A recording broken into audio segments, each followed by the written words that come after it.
I started my teaching career with a private company who I cannot say the name of because of copyright infringement back in 1994. We had an intensive 4-week training institute in Houston, and then I was assigned to a school in rural Louisiana. I had no idea what I was doing.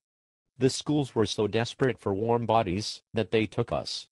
I spent 3 years in my school, renewing my emergency certificate by taking 10 credits of education coursework over the summers. By the end of that last year, I suppose I was somewhat competent, but not even close to what those students deserved. After going and getting a real education, a master's in teaching, and my certification, I decided to go work at the secret company's summer institute in New York. It was the worst 5 weeks of my life. My fellow advisors had only completed 1 year of teaching, and we had primary responsibility for observing and mentoring the recruits.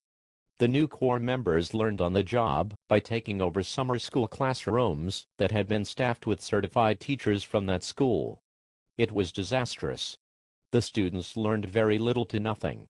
The teachers were appalled that their students' education was sacrificed to train the Corps members.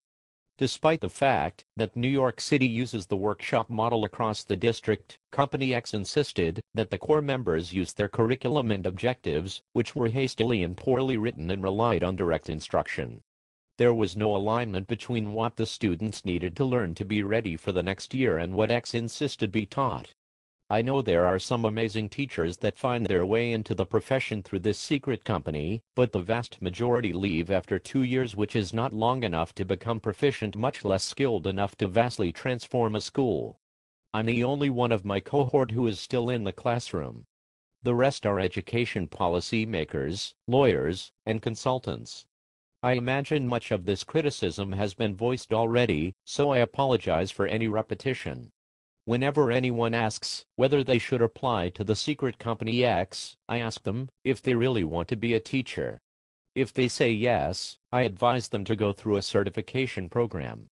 If they say no, that it's just a step on the way elsewhere, I tell them to skip the step and spare the kids. Perhaps it's just me, but I don't think teaching should pad anyone's resume. I think it is a calling and a commitment.